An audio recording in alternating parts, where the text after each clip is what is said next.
Good evening, Brew Chatchos. Welcome to the stream. This is the Brews at 10 on my left eye. I'm your host, Lefty, and a very warm welcome to everybody. Hope you're all doing well, but not a good night for your left knee, Davinia. Sorry to hear about that, as well as the delayed every parcel. But apart from that, hope you're having a pleasant evening. Thanks for joining us. Mo's here as well, in early.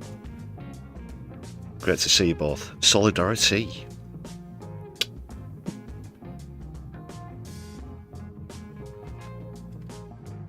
Yeah, let us know how your chai tea is flowing in the chat as you join us. That's how your chai tea is flowing. Yeah. Shit jokes aside though. Hope everybody is well.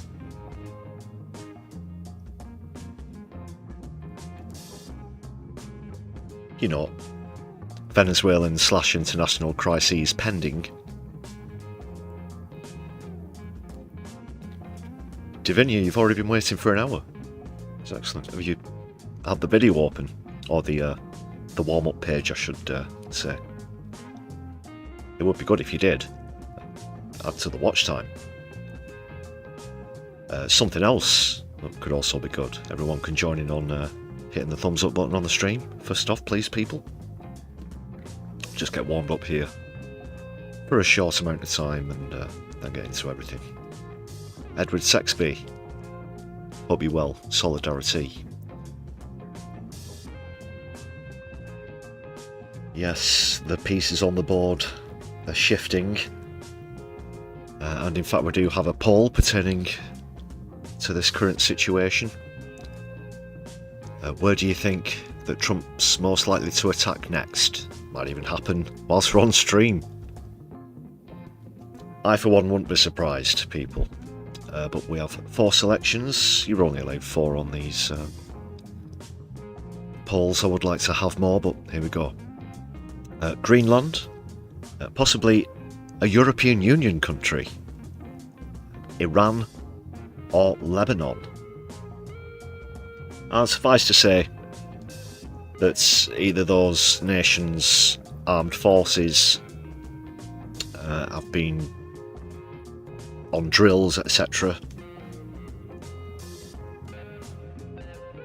acting with irregularity, but also some that Trump has also rumoured to have in his sights. Mr. FIFA Peace Prize. Ha! Stick that up your pumpkin spice Palpatine. Yes, so please do vote as you enter the poll, everybody.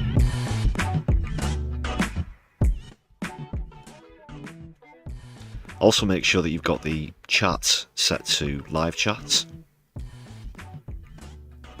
as opposed to top chat, and then you won't miss out on anybody's messages.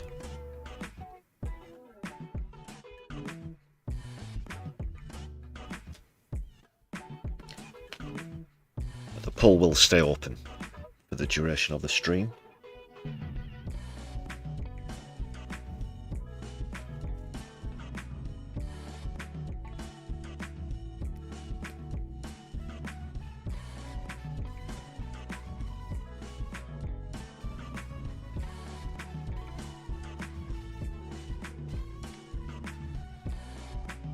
Shout out to all the channel members right now.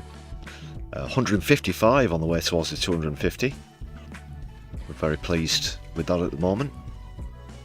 So Solidari-Tea for all of your support. Other ways that you can help support the channel are with super chats if you're watching live, super thanks if you're watching back later, and there's a buy me a coffee page. Check out the description of the stream for the link. Specs Bean Farmer, a very good evening to you. How are you brewing?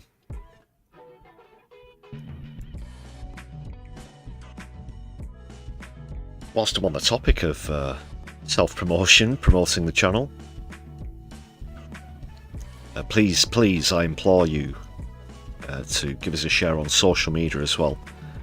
particularly important. In fact, recently, I'm not sure if it's the algorithm, what's going on, perhaps the timing of release of the videos, that is, which part of the day. But a couple of them we seem to be lagging, so if you could please share us around your social media and give us a follow whilst you're there. You can find us at MyLeftEye UK, preferably on Blue Sky, but we're also on Twitter and Mastodon.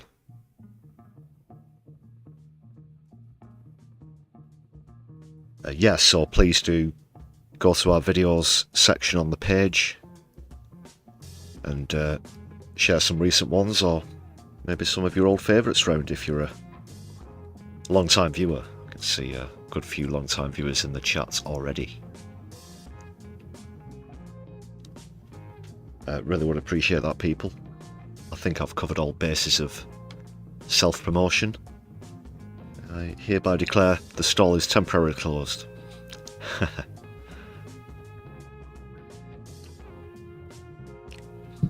Any other business in terms of self-promotion before we move on? The committee is agreed. Okay.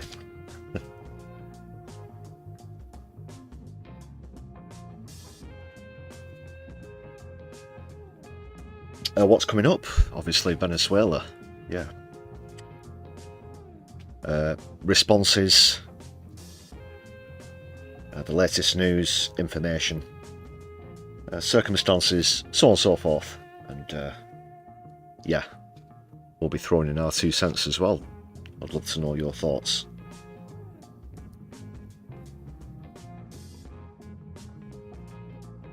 I'm also going to be having another look at a Liz Truss show episode. Not a full episode though. Not just because of recommendations bordering on insistence by my psychiatrist. This is the same psychiatrist who assures me that Postman Swat is not in the room and cannot harm me. But cannot subject myself to a full episode at this time. But it turns out she was in conversation with Jacob Rees-Mogg, so I thought we'd have a bit of a look at that car crash of an interview. Just for giggles, it'll be the point and laugh section of the live stream. We cannot expect any serious analysis whatsoever from either of them. Just discard that notion, and we'll try to enjoy it. If we're not dumbfounded by the sheer lunacy of it. It will be a first time viewing for me. Anyone who doesn't know what I was referring to a few moments ago, I did a full length episode viewing when it debuted. The show, that is, the Liz Truss show, which won the accolade, the coveted accolade of Worst YouTube Channel of the Year here at the My Left Eye Awards last week.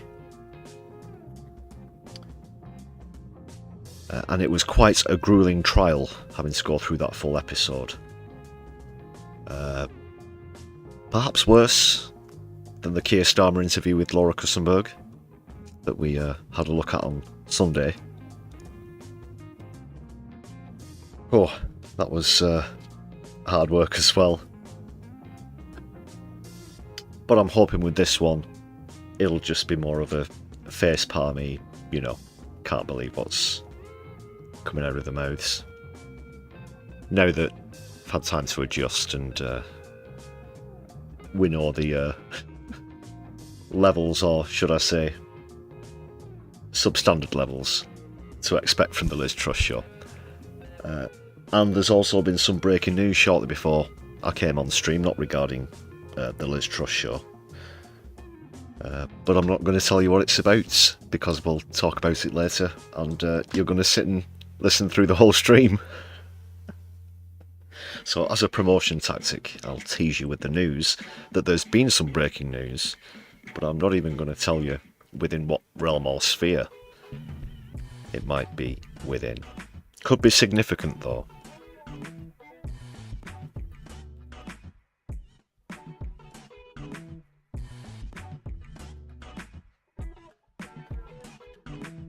Yes, fresh, hot off the press stuff here on my left eye. Have you all hit the thumbs up button yet? That would be incredibly good. Can you dig it? Can you dig it? Can you dig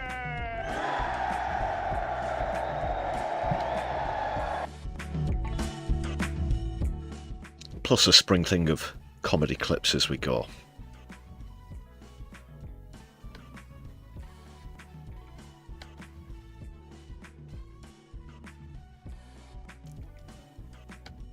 And amongst all of the reaction to Trump's invasion and illegal kidnapping escapades in Venezuela, we've seen the absolutely pathetic response coming from Keir Starmer and his government, so we'll be taking a bit of a look at that as well. It really is embarrassingly woeful. Oh God.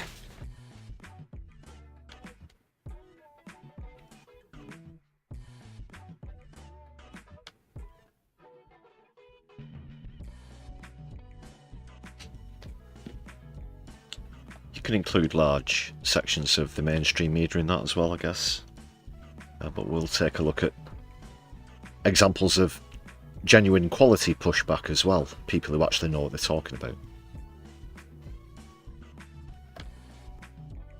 Including someone who doesn't need any introduction on this show.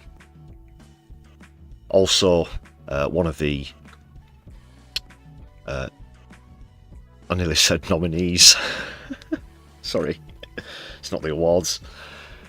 One of the choices or selections in the poll is Greenland, and we'll be hearing from the Greenlandish Prime Minister, not President, Prime Minister.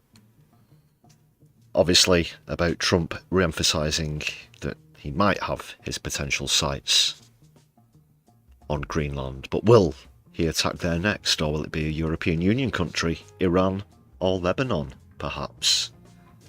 Which of those four is most likely? You might think that, you know, I could have put at least 7, 8 on there. It's gone, oh yeah, fuck it, all of South America. But of course, Colombia has come up in conversation as well as Mexico, of course. But you want to get 4 selections.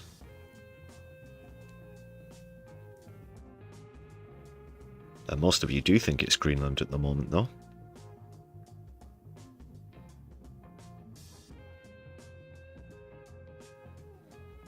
It is not for sale. Fuck off, Mr. Trump.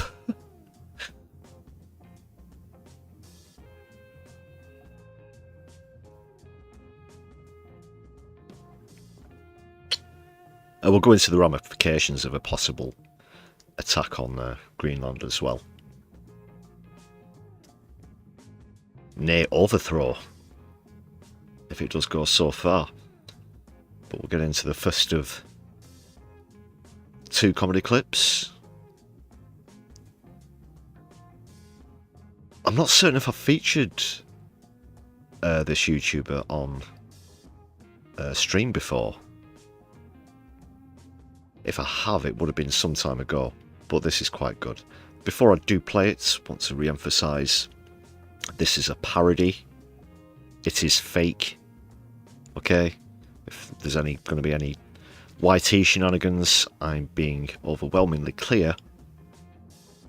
I want to say that this comedy clip does contain AI.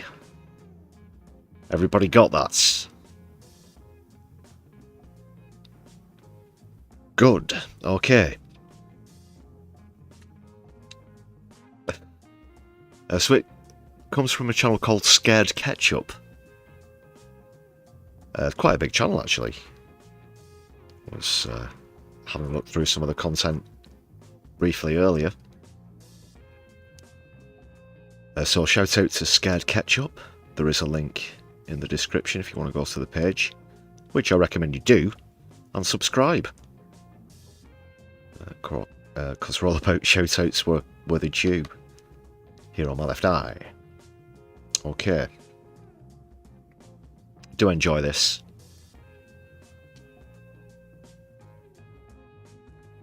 So it's, yeah, there's a new president in Venezuela, apparently. Final acknowledgement / warning, this is an AI parody. Don't give me any crap, YT. Please.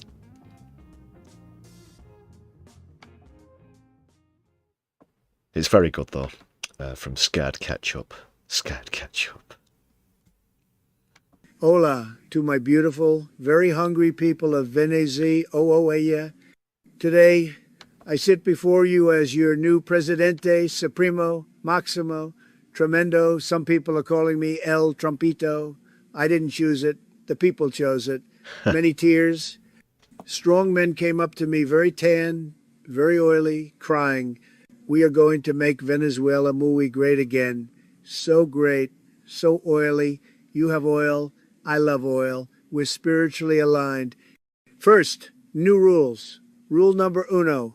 No more socialism except for me. I get all the socialism, the best socialism, premium socialism. Everyone else? Capitalismo. Case closed.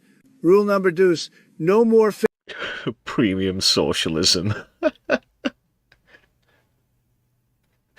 fake empanadas. If your abuela wouldn't eat it, jail. Very fast trial. Lots of torture. Very fair. I run it. Second, new holidays. We are canceling boring holidays like, what are they, the history ones? Sad. Instead, we have Dia del Trump every Monday. Cinco de Trumpo. Don't ask. It tested very Dia high. del Trump. It would help if you do have a smattering of Spanish, of course.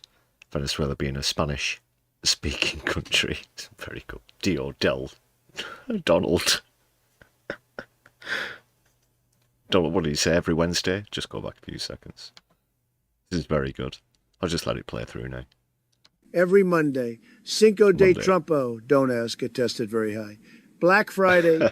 Pero Permanente. Every day is shopping. No refunds. God bless. But forever. Third, Pero Permanente. new national song. The old one? Too sad. Too many minor notes. Very depressing. The new anthem is called Mi Big, Beautiful Bandera. It goes like this. Ole, ole, petróleo y gol. Trump es fuerte, Maduro y Sol. Construimos muros, pero con flair. Venezuela first y después. Who cares? Beautiful song. Written by many people. Very legal. Speaking of entertainment, from here on, it must all be approved by me. Anyone putting out a video like this one, for example. This is America. Don't catch you slipping now. Oh, no. This is America. Oh, that's Don't catch you awful. slipping now. We Oh, will that's find you, hanging. senor, and you will suffer grave consequences, very big consequences, including but not limited to execution. Finally, I announce a new national language. Not Spanish, not English, Spanglish plus. It's Spanish with confidence. If you don't understand me, that's your fault. Many people are saying this. Together we will drain the swamp El Pantano and fill it with hotels, casinos, and one very tasteful golden statue of me riding a horse, shirtless, mustache flowing. Dios bendiga Venezuela, Dios bendiga me. Ole, ole, petróleo y gol. Trump es fuerte, Maduro y Sol. Construimos. Scared Ketchup. There, go and check them out. There's a link in the description of the stream to enjoy that. Dios de Trumpo. Very pleasant. Spanish accent. Ad lib there. Libby, nice to see you. Hope you're well. Solidari-Tea, thanks for joining us on stream. So once again, that was Scared Ketchup. Don't fear the sauce.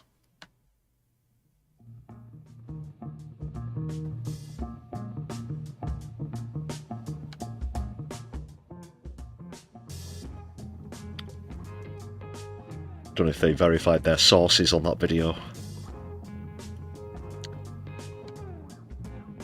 I say again, I don't know if they verified their sources. Oh, you know what? Forget it.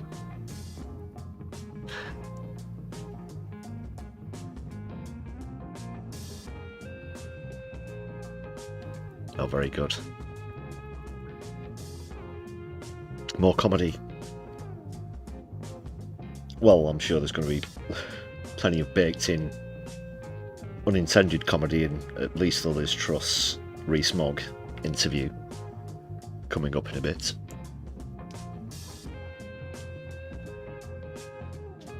But in terms of the intended theme of the clip, later.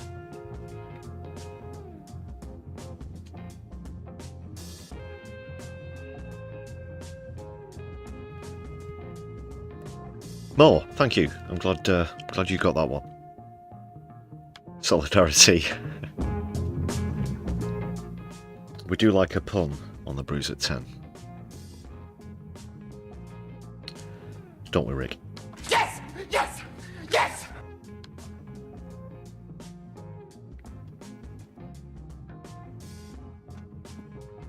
So that takes us into Venezuela. What's happened since we were last together on stream, which was on Sunday. Since then, Maduro's appeared in court for a plea hearing, pled not guilty, of course, also stating that he still considers himself to be the president of Venezuela and is a prisoner of war. Which I'd have to agree with. He is, of course, the internationally recognised head of state. Despite what Trump or others may think about the election or election interference, that is the way of it.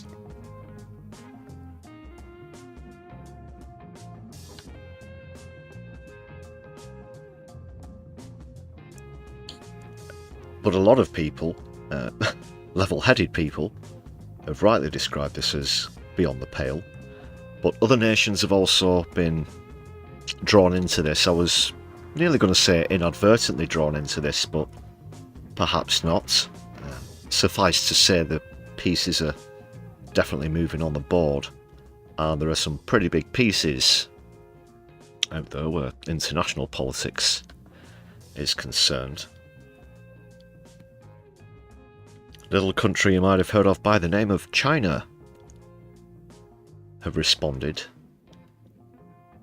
Of course, even prior to the invasion of Caracas and the illegal abduction / kidnapping of President Maduro, China were brought into the fold with the whole dispute between Trump and Venezuela when, as Trump was attacking oil vessels, he did also attack one that's actually owned by China, which brought them more directly into this. But now with this gung-ho attitude, this, sorry, no pun intended, that's a Japanese term actually, I believe, gung-ho, is it? But my point was, the response you're going to see here from Victor Gao, who's the China Energy Security, he's of the China Energy Security Institutes. Certainly doesn't mince his words. But if Trump thinks that he can just do what he wants, where he wants, when he wants, there's a very clear message from China here, although it is rather foreboding.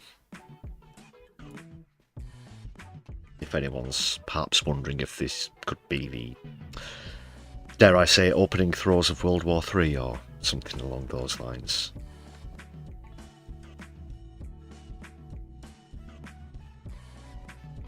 But check this out.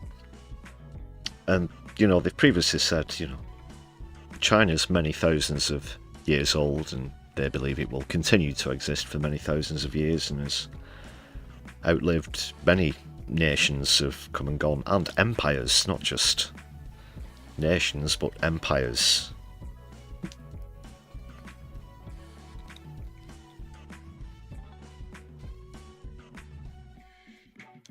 Even those pesky Mongolians. Once upon a time.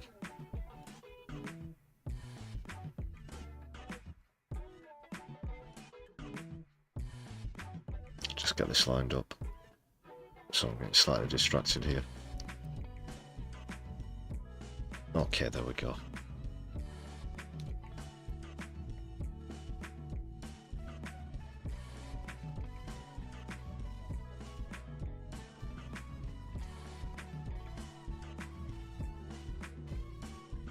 China.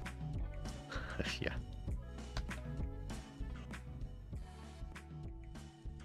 So, Victor Gao here, it's only a short clip, but very direct, as I said. If you want to have war, you will get war. French subtitles. If you want to destroy China, you will be destroyed. If you want to impose nuclear war on China, you will be wiped out by nuclear war. This is very serious. China's policy is very clear. China will not fire the first shot, but China will not allow you to fire the second shot. Ooh. If you have... Look at that. I think that's pretty well put as well, you know. America will not be allowed to fire the second shot. But being very clear in saying that they're not going to start anything. Being very clear about that. Not watch the Victory Day parade in Beijing on September the 3rd. One of the weapons China demonstrated is a missile with all the warheads. We call it 61 because it can contain 60 nuclear warheads plus one hydrogen bomb. In one missile. In each of those. Now, I'm not a fan of war, people, but you should certainly know your enemy. That's not to say that I've not studied history and warfare and other things. But just back onto this particular piece of apparatus that we can see here. This guy is saying in no uncertain terms, if you do decide to come and step up and swing one, then we're absolutely going to level you to the ground. 60 nukes at once, plus a hydrogen bomb. Can you imagine? So many cities in the United States. China, of course, allied with Russia, who have the fastest missiles, and we're talking ridiculous speeds here, many thousands of miles an hour, considerably faster than anything that the US can produce at the moment. They're also lacking in munitions in other areas, which I'm going to come on to later when we talk about the Greenland thing. Let's say, hypothetically, they invade Greenland, NATO collapses. What's the balance there of armaments between what would be left of NATO and America? It might surprise you, actually. Some of the numbers might surprise you. Hopefully I'll remember to come on to that when we get on to Greenland. But 60 nuclear warheads and a hydrogen bomb. Devastating, but terrifying as well.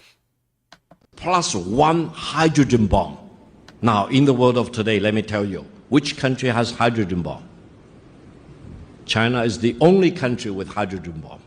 And that... It's just, this is like, so fuck you. So don't you even bother.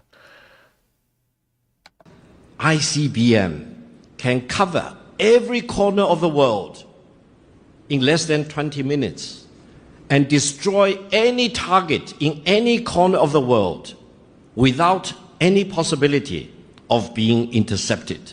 I hope Washington has learned the lesson. Well, and yeah, it's American bases you see scattered all over the world, not Chinese ones.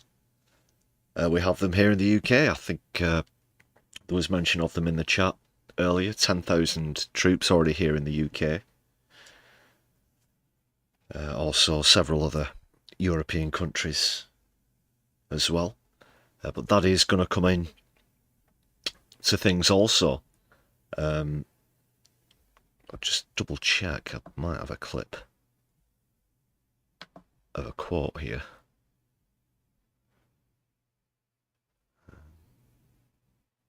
No, I don't think it's there. But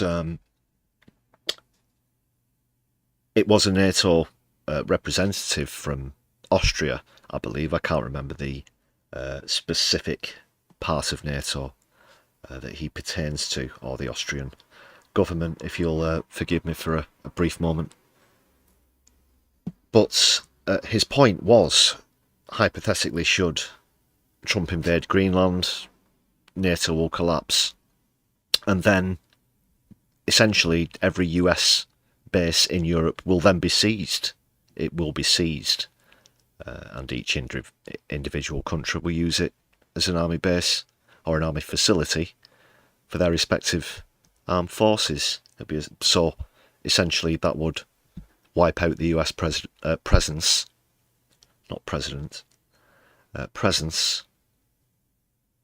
in Europe, and that's going to be one of the cold hard facts about the consequences of that hypothetical move.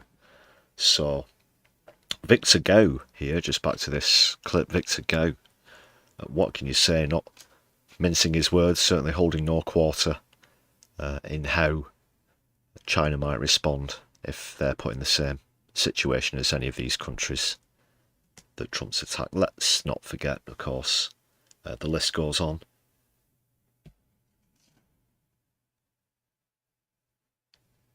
Mr. Nobel Peace Prize. Yeah, right. And then look who they actually gave it to as well. She's a grifter if ever you've seen one.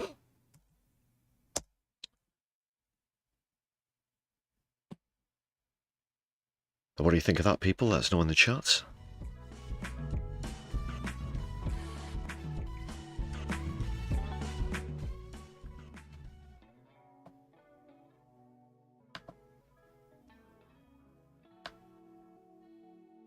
Because we'll get on to some of the response to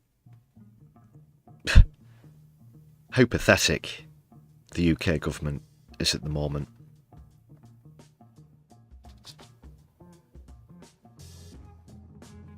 Refusing to call out an international kidnapping. And a few of them have been on the news rounds today as well. So we're going to take a look at some of those. Oh, God.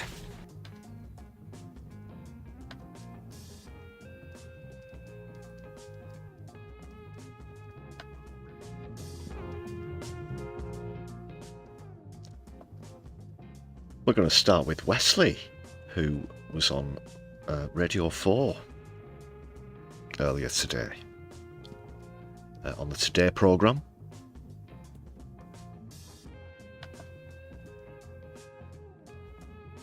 Can't remember who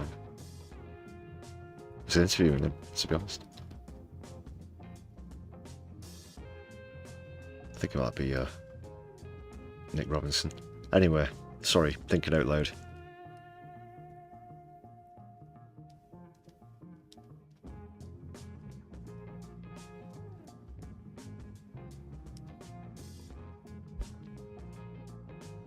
Yeah, it's not the whole thing, just a snippet from Wesley's interview. Don't worry, Libby. Subject to the whole thing. Was street in. What am I like?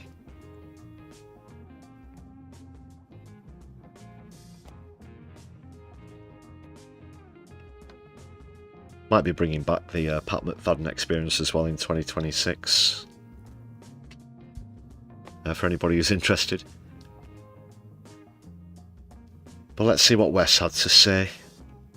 Now, you can always tell when they're being selective and guarded in a response, and when they're speaking almost freely or open-mindedly. It's clear as day which way Wesley's leaning in this interview. Let's see what's happening. I wanted to talk to you about the government's position on the events in Venezuela over the last few days, because there's been criticism, not least from within the Labour Party, but not a strong enough front is being put forward. You know, not enough is being said to the US President Donald Trump about whether or not his actions were wrong or whether or not they were illegal. What is your assessment of what happened? Well, I think what we've seen in Venezuela... It's not Nick Robinson. Sorry, I've forgotten the name of the interviewer. It's definitely not Nick Robinson, though. Raspy, early morning voiced Nick Robinson. And his... God.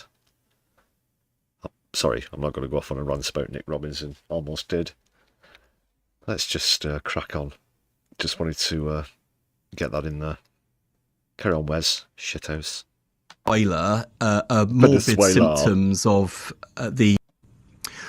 Well, I think what we've seen in Venezuela are morbid symptoms of the disintegration of the rules-based international system.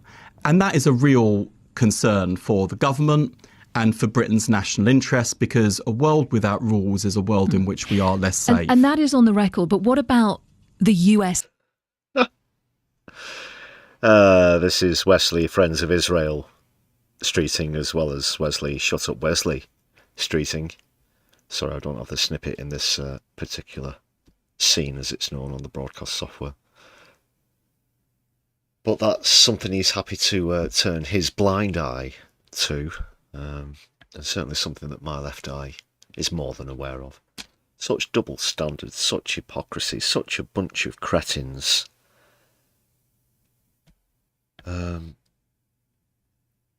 Certainly as bad as the worst that we've ever had here in the UK, and we have had some absolute shits, you have to say.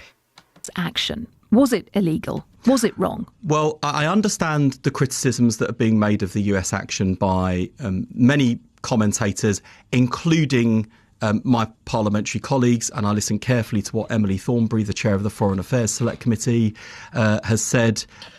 Well, she'll just stick her finger in the air and see which way the wind's blowing.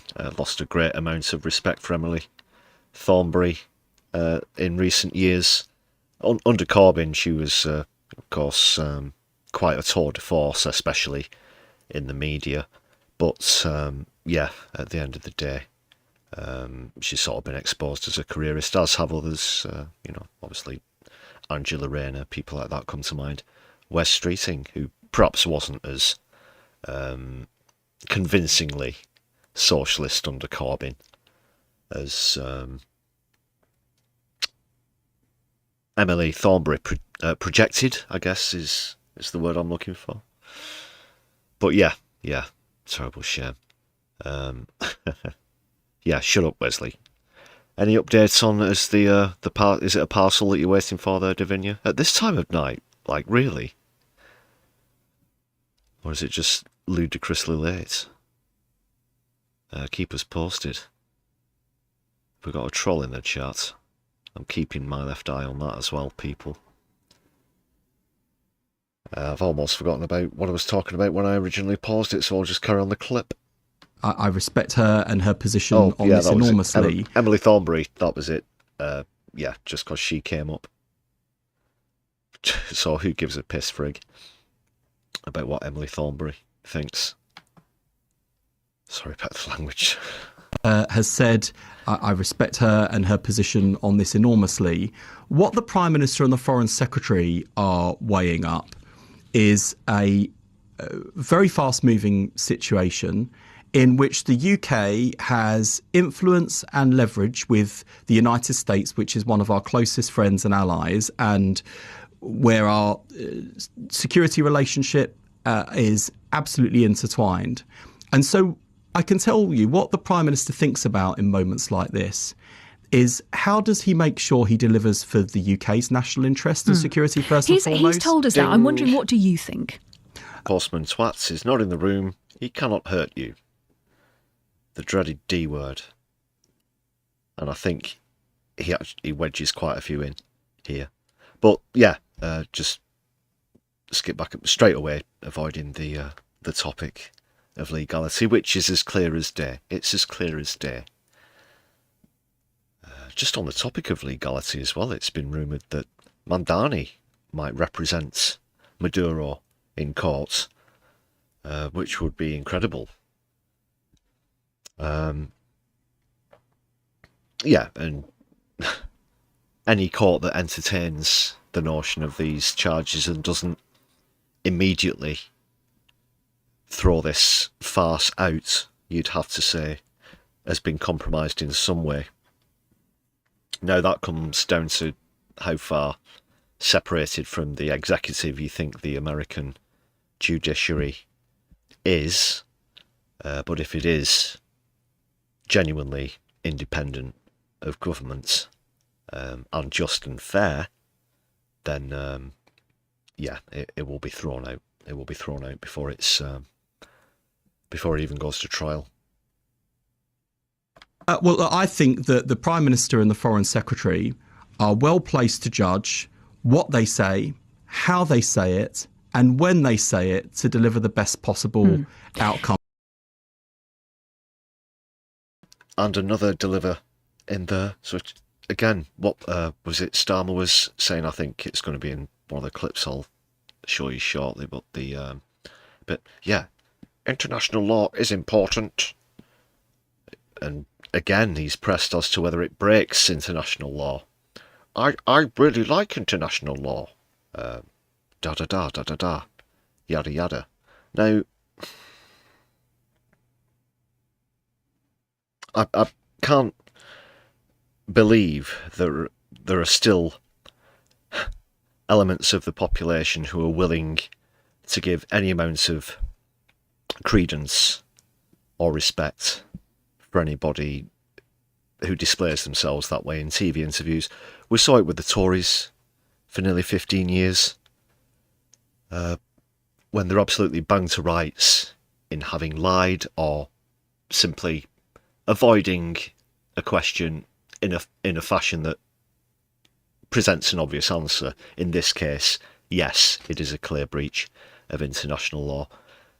Lickspittle boot kisser Starmer, though, doesn't want to upset Trump because we might get tariffed up the bum, you know. So he's happy to plead ignorance, acts as though he doesn't know anything about international law, Mr. Former Director of Public Prosecutions, just to appease, yeah, the pancake-faced prick. Not just for this country, but for the people of Venezuela who have the right to choose their own government and their own leadership. And what about your opinion as a member of the government? I support the Prime Minister and the Foreign Secretary, and I'm not here to be a commentator. Other people have the... Isn't that sort of definitively what interviews, a radio interview in this case, is specifically about, Wesley? What, you thought I came on this show to talk about things? To talk about issues and topics that are perhaps in the recent news? No. Unless I want to tell you about how I've cooked up the books on the NHS. I'll prattle on all day about, I'm going to deliver the plan for change, or whatever he wants to say. And then next minute, oh no, I've got to immediately shut the taps. Because again, it's going to upset Trump, and I can't be seen doing that, can I? Because I'm trying to sell him the NHS. It's not even a joke. God. Unbelievable. Very, very poor from West Streeting. Of commentating. What the Prime Minister and the Foreign Secretary are trying to do is to influence what is a very challenging moment, not just for the United States and for Venezuela, but for the world. I wanted to talk... Bilge, absolute bilge, Bobbins and Bunkum from Shut Up Wesley Streeting there. But something that Streeting and others have tried to emphasise is the UK having not been involved in the operation on Saturday, however, we are going to be getting on to how they've been involved in Trump's general overall macro moves against Venezuela in a bit. I say we are. It's an excellent new piece from Declassified that we'll get on to shortly. Just to quickly go on to another clip. I'm not 100% certain who this is in the interview because it's over the phone with Adam Bolton, and I believe this is on Times Radio. That's just judging from the background of the clip. Sorry, I lifted this one from social media. But he does a much better job in actually holding whoever this is to account. It sounds like Hamish, what's he called? The floppy mouth one. Not Lindsay Hoyle, the other floppy mouth one. Hamish, it'll come to me in a moment, sorry. Minor brain fart there. Apologies, people. There's Faulkner, Hamish Faulkner. I'm not going to make any judgment on the application of That's pathetic. international Honestly, law. you sound pathetic. No, it's not right for the government to provide a commentary on assumptions one way or another until we have the full details. So we're conducting ourselves in the way come I on. think the There public are would details. expect. This is the America. Yeah, the whole we don't know what's going on things is that we literally don't own a phone, a television. We're certainly not in the government getting phone calls or updates about this situation. I don't know. We don't know. What? I don't know. Overheard my barber saying something about something to do with Venezuela or something, but I don't know much about it, mate, to be honest. Yeah, just a bit more off the back, please, mate. Seriously. There's desperate, and then there's this Labour government. Really.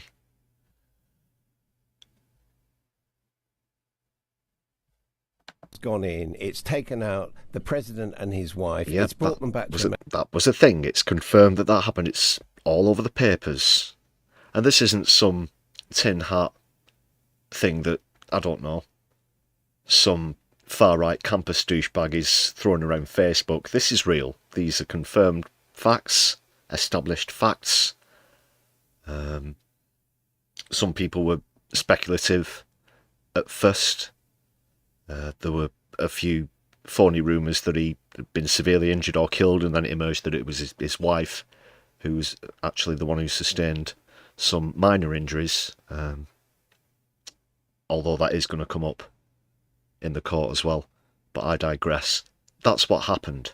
And I know they've been sort of paraded it's just so crass, and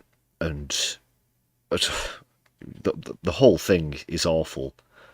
But did you see the clip of him in the back of the ambulance? I think it was an ambulance. And they had the press drive behind the ambulance. And they opened the doors of the ambulance so that the press could film and take pictures of him when he was it on his way to the courthouse? I'm not exactly sure what the destination was. But just so... I believe I heard Jeremy Corbyn earlier comparing it to when, and I think it might be one of the clips we've got coming up, but when the Romans would capture the Gauls and parade them around and then have these, farcical trials, fake trials in kangaroo courts, and it's the same thing's happening now. It's just utterly appalling. But Labour haven't seen any of that. They don't know anything about this. They have to wait to establish the facts. Yeah. Wait to regurgitate the bullshit is what they mean. America, it's arraigned them on criminal charges. I don't know what details you're waiting for. That's what's happened. And the inference is that in the course of this thing, which also included a military in the air and at sea, that some Venezuelan soldiers or military protectors were killed. About 150 people were killed in this. That's on top of another 100 to 150 people who were killed in the attacks on previous naval vessels as well. So roughly 300 people have now died at Trump's hands in this Venezuela business in 2025/26. Now, that's go to the families of those people, Hamish or whomever it is. It certainly sounds like him to me, Hamish Faulkner. But I challenge him, nay, dare him. No, I'll go you one better. I absolutely insist that he goes to the families of these 300 people and says that he doesn't have an opinion on it because he's waiting for the facts to be established. Utter trash. This Labour Party is just absolute trash. Complete toilet. Those are the facts of the case. I don't know what Well, as I've said already, soldiers or military protectors were killed. Those are the facts of the case. I don't know what other facts you're waiting for. well, as I've said already, the legal basis for the operation the United States undertook. I mean, you don't know that as much as I don't know that because they've not published that detail yet. As I say, I expect they will do that at the UN Security Council and will consider that detail appropriately. Right. Would you agree? Actually, I've changed my mind here. It's not Hamish Faulkner. I don't think it's Hamish Faulkner. I'm getting distracted by trying to identify... Sorry, again, just to remind you, I saw this clip going around social media. Shout out to Politics Joe, who shared it, though. You can see their logo in the corner. But any guesses for who it might be?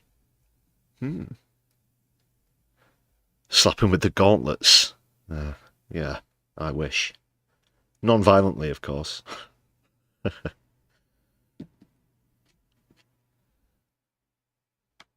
That this appears to be a violation of what we call the rules-based order. As I say, I'm not going to make any judgment on the application of... That's pathetic. international Honestly, law. you sound pathetic. No, I, with respect, Adam, you have to understand that governments have to conduct themselves in a professional and diplomatic way. And I spent 40 years covering governments, and I've heard governments condemn the action of other countries on many occasions. These things are important. Do you believe that the rules-based order has been undermined by this action of America? But until I understand the legal basis and people's judgment on that, I can't answer that question. Rubbish. Rubbish. Not Politics Joe, of course, just the response.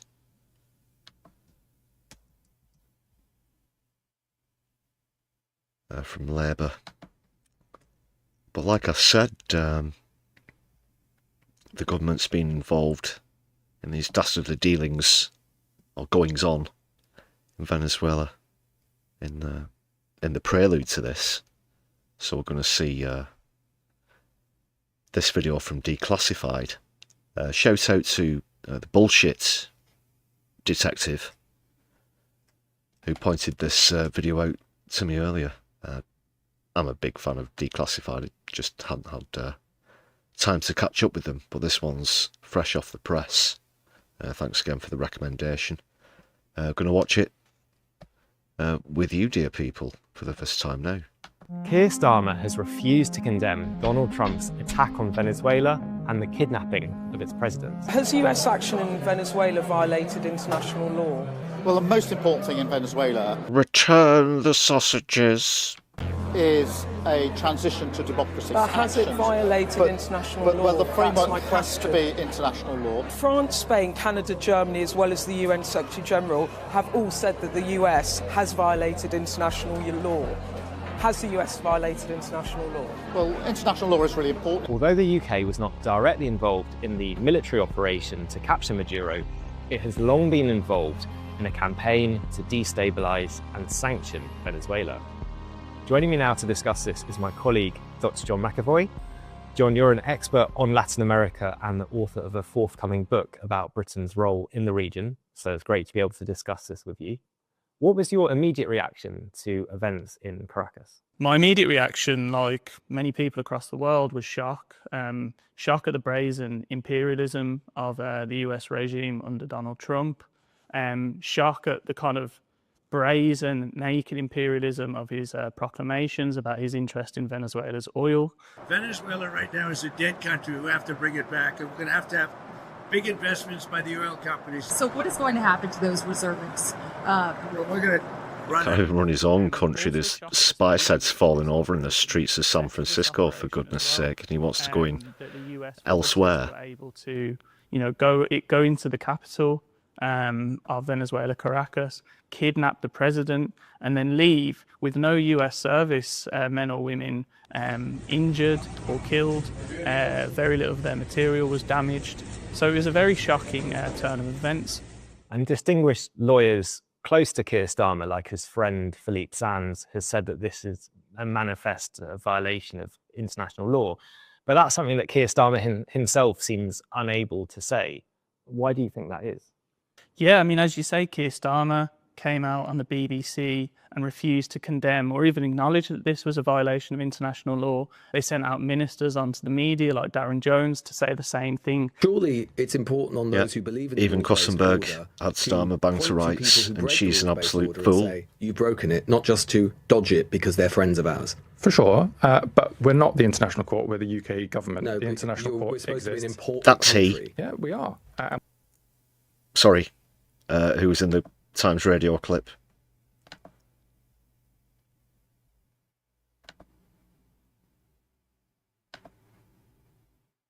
Surely it's important on those who believe in the rules-based order to point to people who break the rules-based order and say...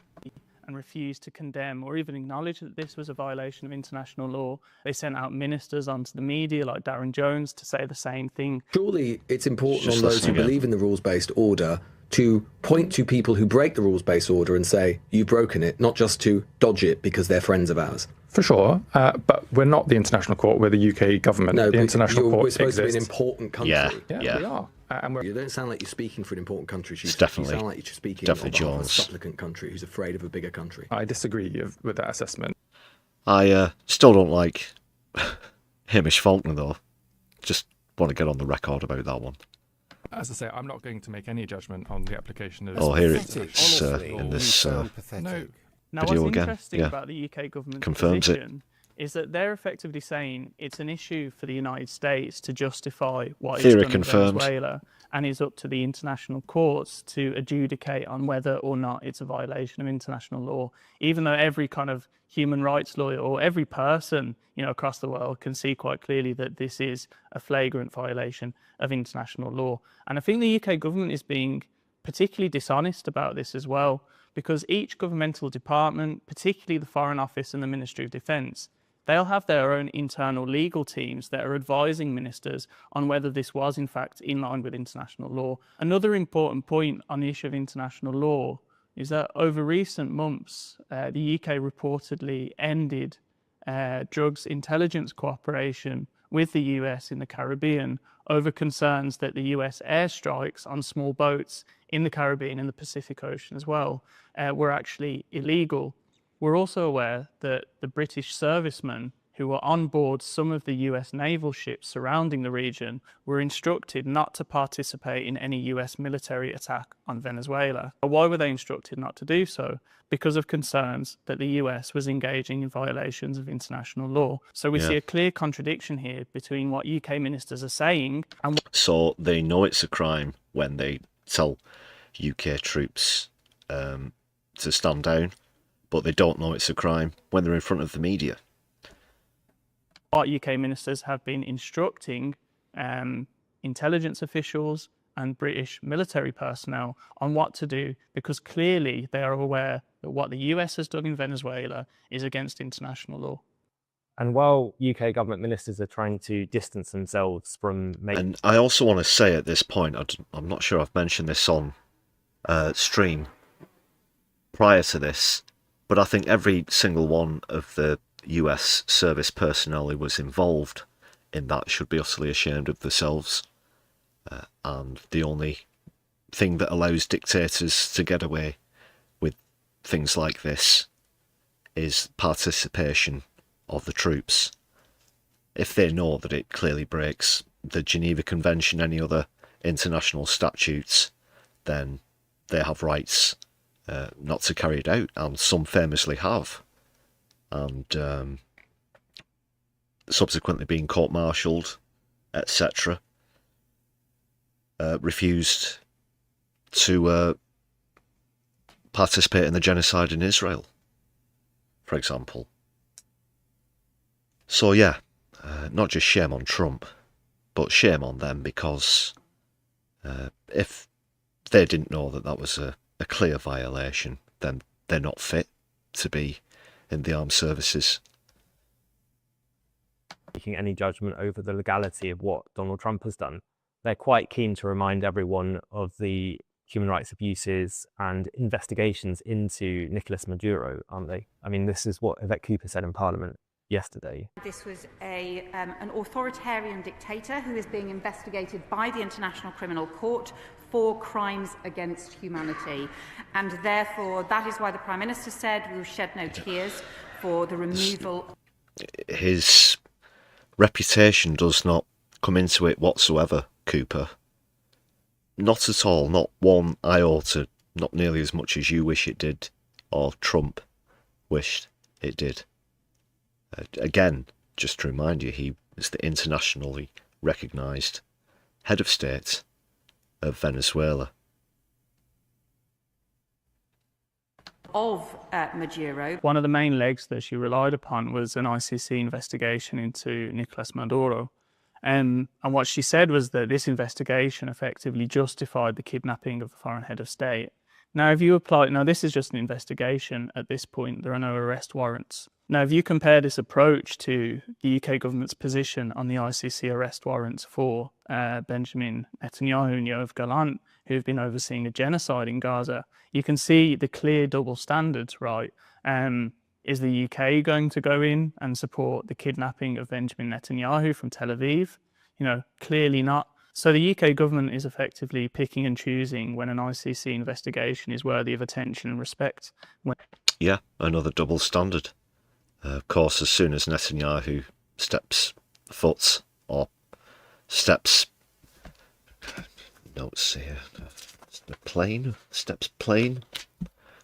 or flies out of his own country and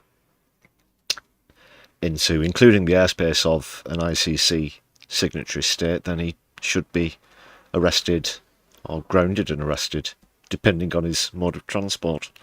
But double standards again. And I guess I have to say that if, say, the UN or whomever decided to go in and arrest Netanyahu themselves, I certainly wouldn't have much complaints about that.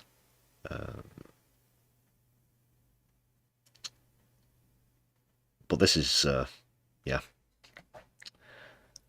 this is the modern state of affairs. This is the industrial military complex, twinned with imperial madness in the White House. When it comes to Israel, it's effectively not. When it comes to Venezuela, they're putting a lot of onus on it. And I think it's clear that the UK is giving Trump a degree of sort of political cover by not calling out the illegality of what he's just done. But there's more to this story, isn't there, about what the UK's been doing in the years leading up to this to try and achieve this outcome. Perhaps they hadn't envisaged this method, but removing Maduro. Yeah, absolutely. And you can see that in Keir Starmer's statements when he says the UK has been supporting the transition of power in Venezuela for some years. And when he says that, he's not just speaking theoretically. The UK government has been kind of quietly sponsoring Washington's regime, and particularly Trump's regime change efforts in Venezuela, going back about at least 6 years now. And the key episode of this was when Juan Guaido, a Venezuelan opposition figure, relatively unknown even in Venezuela at the time that he pronounced himself president in January. So it's kind of like almost schemed this together, and then Donald's gone, okay, right, so I'll go and do the thing, and you just pretend it didn't happen or whatever, and we should get away with it. And then Keith's like, you know, yes, of course, master. And if they ask me any awkward questions on the news, I'll just tell them I was on the toilet.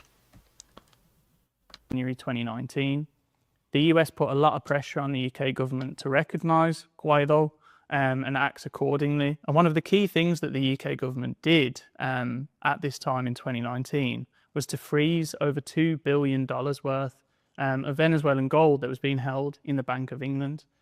The discussions that went on between... well, this came up in chat earlier.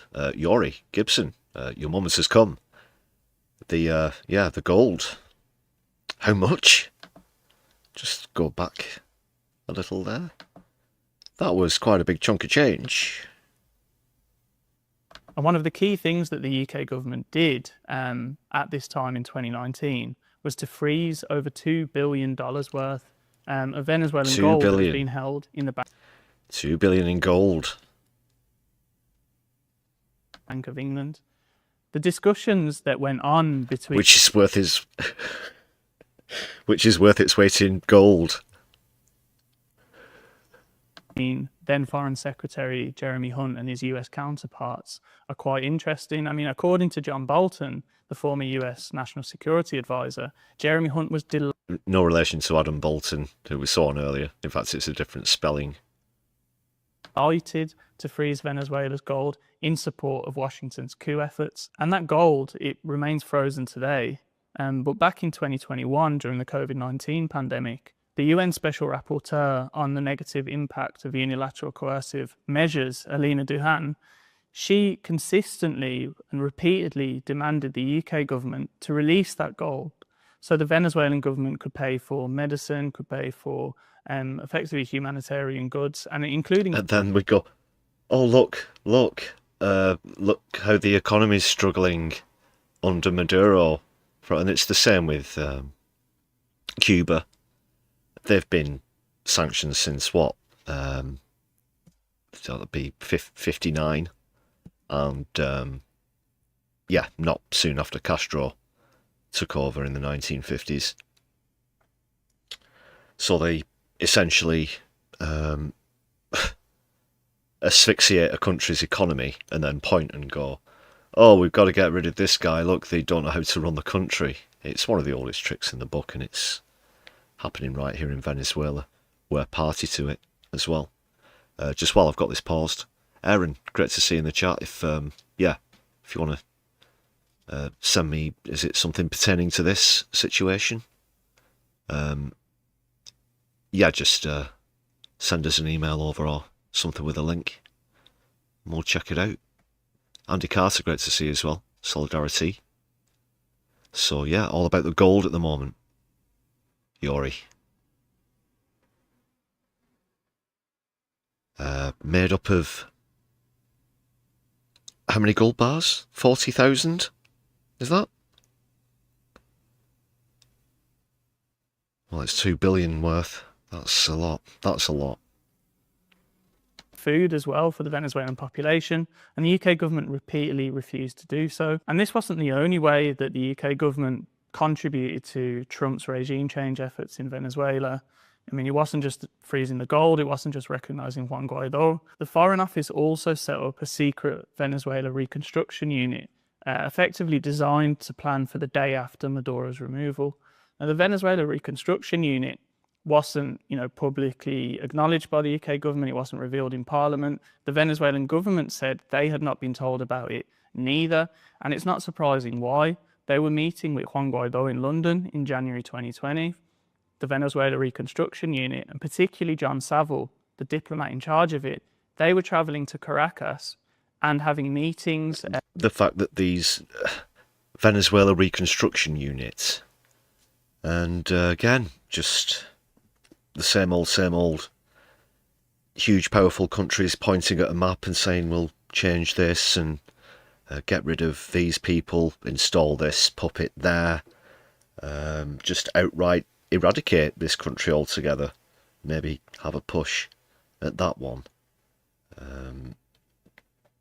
What good are these international institutions if it just always leads back to the powerful, in terms of military might, essentially just being global bullies?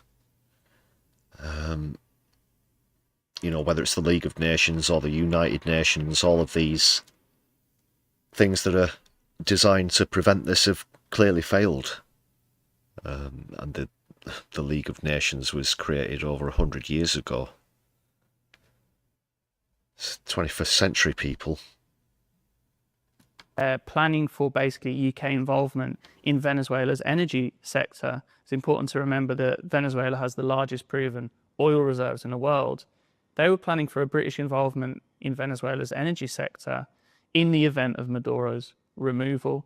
And now, and currently we can see the likes of Shell are once again interested in returning to Venezuela and taking a share of those massive oil reserves. And John, I think many of our audience will know you from your work on Israel and Gaza over the last 2 years. But before that, I mean, pretty much all your articles for Declassified were about Latin America, a lot of articles about Venezuela.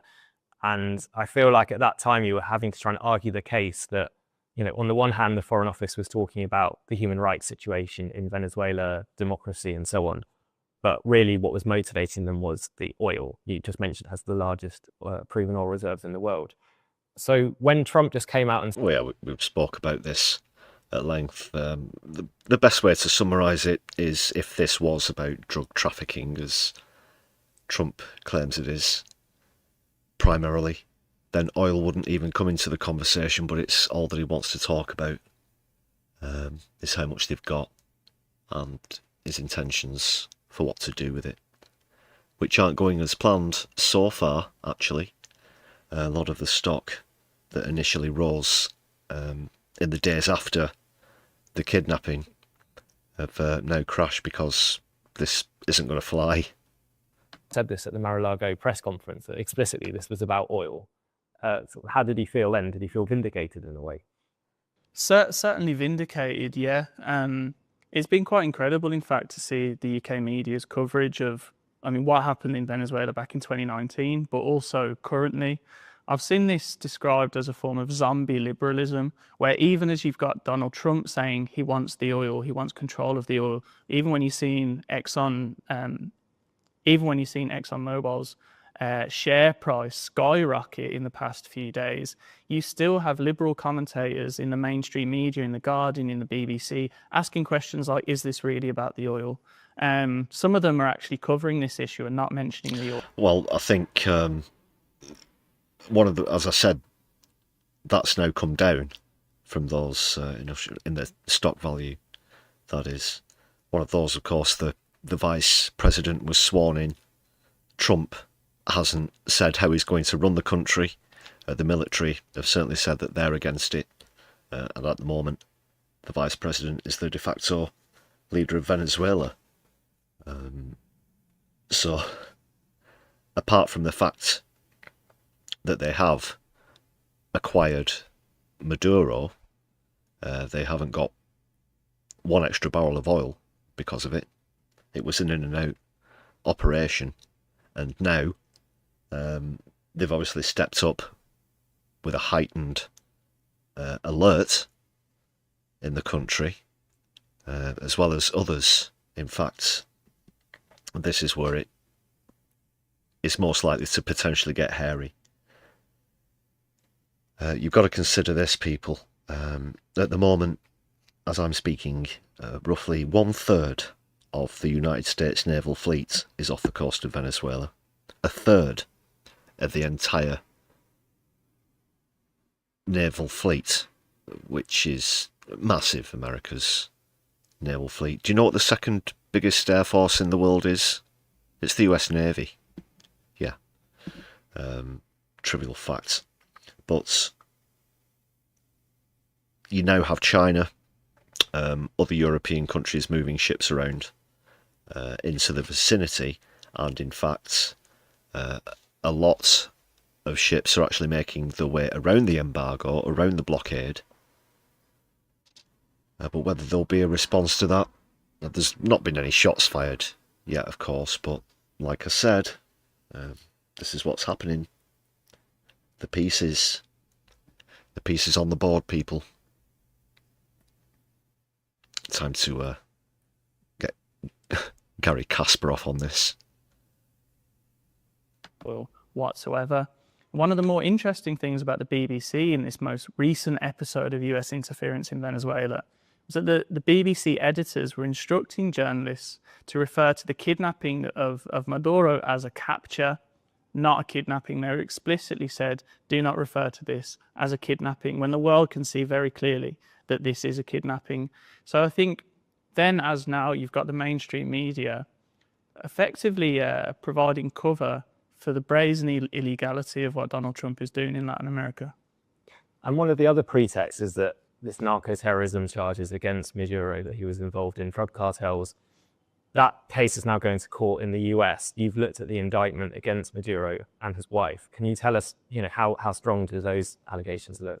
Yeah, so there's a few things to say about that indictment. First of all, it's been clearly put together very hastily. I mean, they refer to Maduro's involvement in the drugs trade as, he was importing tons of cocaine into Venezuela rather than exporting. And then tons of cocaine turns into loads of cocaine, and which turns into thousands of tons of cocaine. So there's very little specific information about how many drugs are allegedly being exported into the US. You also have very imprecise dates. I mean, it refers to the death of Hugo Chavez, for example, as in or around 2013. I mean, who has put this together? Of course, he died in 2013, but why do they need to put in and around for every single date that they seem to mention in this indictment? But I think the important thing to mention with regards to the US war on drugs in Latin America is that the US is not necessarily interested in controlling the drugs trade per se. It's more interested in controlling the people who control the drugs trade. So what they're most interested is not necessarily in preventing drugs and cocaine from flooding the US. They want to make sure that those who are flooding the US with drugs and cocaine are pliant to the US's wider geopolitical and capital interests in the region. And you need to look no further than Juan Orlando Hernandez, former Honduran president, who was actually convicted in the same New York courtroom he is, and he got a pardon. that Maduro was in yesterday for funneling or assisting the transport of hundreds of millions of pounds of cocaine into the US. He was recorded actually saying, we're going to shove cocaine up Yankees' noses. Now, this same man was pardoned by Donald Trump just weeks before this indictment came out for Nicolas Maduro. So you can see this double standard. So I think fundamentally, this is not about the promotion of democracy. This is not about narco trafficking. This is fundamentally about US multinationals taking a larger share of Venezuela's oil. This is about US power projection in Latin America, and both as a signal to the left-wing governments there in Colombia, Mexico, Brazil, Cuba, and elsewhere, and also a signal to Washington's geopolitical rivals, Russia and China, that it is once again asserting its domination over its backyard. And Keir Starmer, by refusing to condemn this naked imperialism, makes Britain complicit, as Britain has been complicit in regime change efforts in Venezuela over several years now. Thanks, John. We're very lucky to be able to draw on your analysis and expertise of Latin America at this very turbulent time for the region and for the world. John is the leading investigator on Britain's role in destabilising Venezuela. So if you want to read more about his investigations, head to our website. He's got an article about this on there. And if you haven't already subscribed to our channel, please hit the button below. You can also share this video. And if you're able to support our work financially, there are details in the link below. Yeah, check out Declassified UK if you don't already, people. Awesome channel and website as well, as he mentioned there. So go and check out the links. Great report, great bit of reporting. I'm certain that book makes for some interesting further reading as well.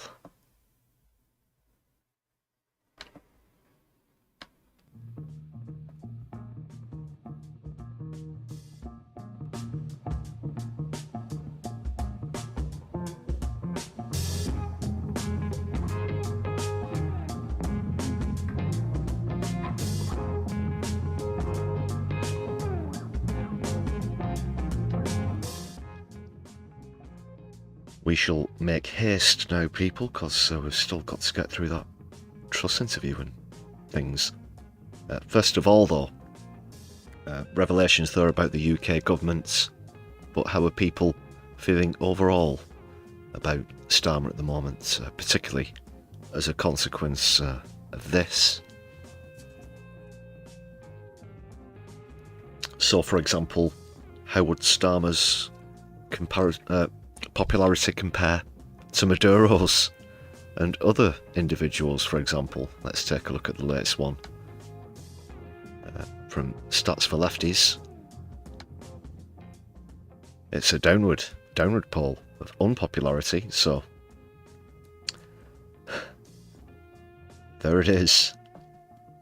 Maduro scoring -31, but Starmer on -56, at level with Trump, and just a couple of points behind Hummus. Yeah, that's still quite disappointing that a lot of people are willing to buy all the crap about Hummus. Maduro, though, only on -31, I guess. That's YouGov, as is the following poll. And this was after the kidnap. This is a poll carried out on the 4th and 5th of January. So, pretty fresh. Stats there from Stats for Lefties. Another one from YouGov. Just net favourability still not doing any better. 70% disapprove, only 11% approve. That is equal lowest ever. 11%. Terrible. Let's hear from someone who does know what they're talking about. So, well, a couple of people, at least. First off, somebody who needs little introduction on this channel.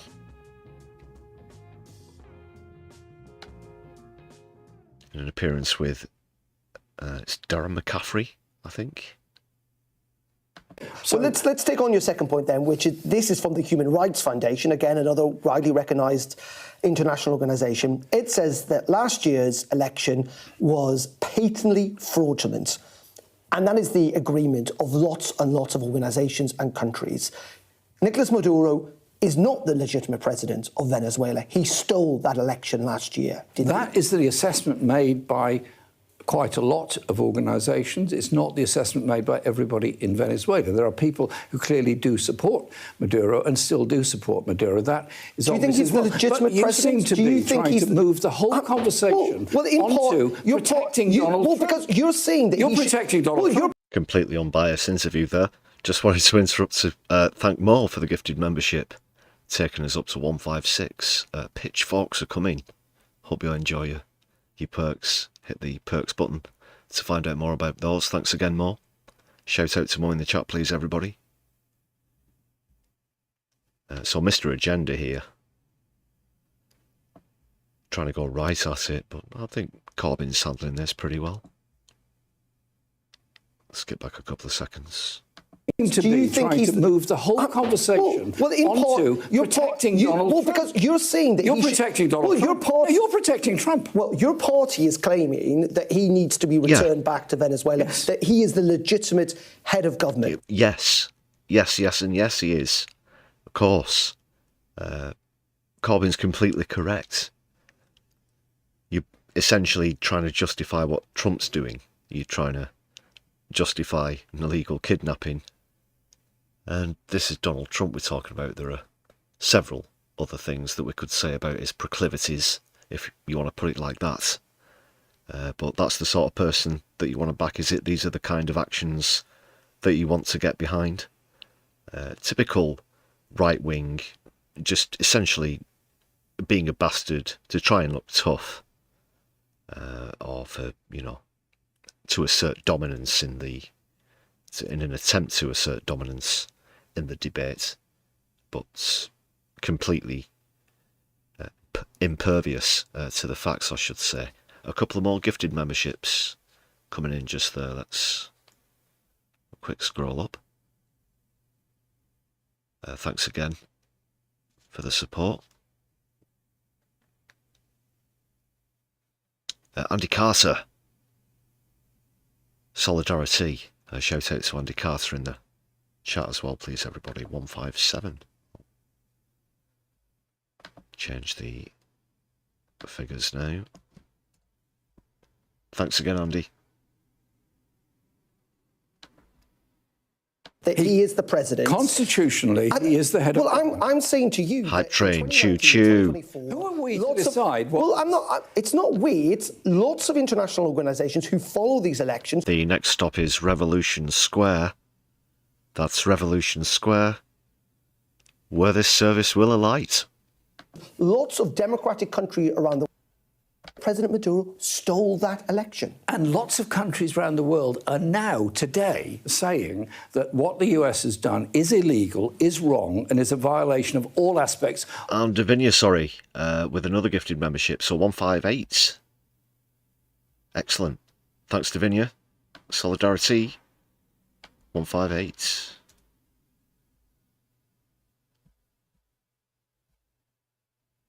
Of international law. Why don't you concentrate on that as well? What we can do, some of those countries, by the way. Well, we are. I mean, you clearly don't think the US's action was justified. Of course not. Of course, and you've made that point, and that is an argument that many people will agree with.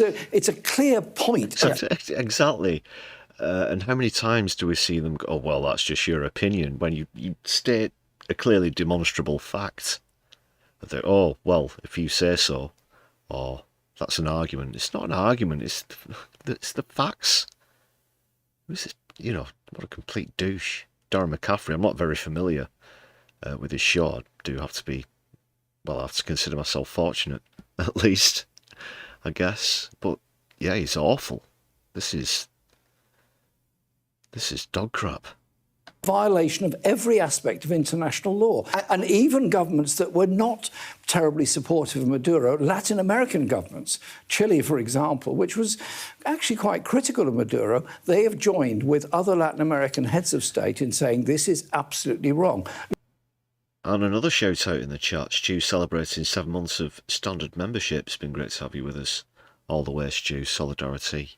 Look at the statement made this morning by Claudia Sheinbaum, President of Mexico. Again, they weren't without criticism of Maduro, but they've said quite clearly this is an attack on all of Latin America that's gone on. And this is a very, very serious day in international affairs when the biggest armed country in the world, the USA, decides international law doesn't matter. OK, and I've let you make that point, and it's a very important one, and there are many people at home and many people in Westminster who will agree with that. All I'm asking you is, do you think he's a thug? I think you're kind of suggesting he probably was a bit of a thug. My main question, though... Who, Trump? Well, he certainly is. He's a gangster. This is just pure gangster tactics. There's no other way of describing it. Is whether he was and should be recognised as the president of Venezuela, given the fact that many, many people, many well-recognised international organisations and countries say he has stolen not just one, but 2 elections. He is recognised the president of Venezuela. He's not by this Can I country, finish? By a vast number of countries around the world. Just skip back and pause, because we've got some further acceleration on the hype train with another 5 gifted memberships. Thank you very much. Yori Gibson. Let's adjust the total. Thanks again.